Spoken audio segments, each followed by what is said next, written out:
So, going back to Frank, so what were some of the biggest learnings and takeaways as a founder? I mean, I think maybe it's a little bit of a cliche, but I think first time founders think about products, second time founders think about distribution. And so, I mean, the kind of like the longer story with Frank is we built a product. It worked really, really well. It solved all the problems that we kind of like wanted it to solve.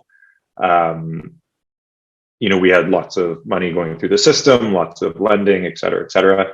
We kind of raised money. We decided we wanted to try to scale it. And then what we found was that the distribution wasn't there.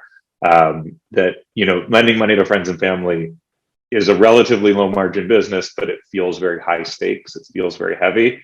As a result, basically to get people to sign up, you needed kind of like a very heavy kind of user acquisition motion. Ultimately, there was no way to make that work on a paid basis. The organic stuff was really great. People would recommend it to their friends. Our virality was super efficient, but it was a very slow loop. And so people only kind of borrow money every kind of 3 to 4 years. So we would get this really good kind of like organic loop going, but it was really slow.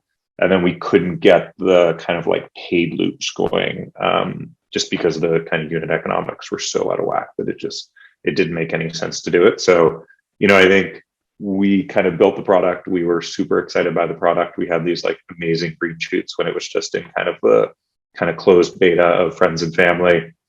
When it opened up to kind of the broader community or the broader world, we had really good organic loops, but they were slow. And so just kind of, thinking through not just kind of product, and not just kind of like first level distribution, but also second, third level distribution.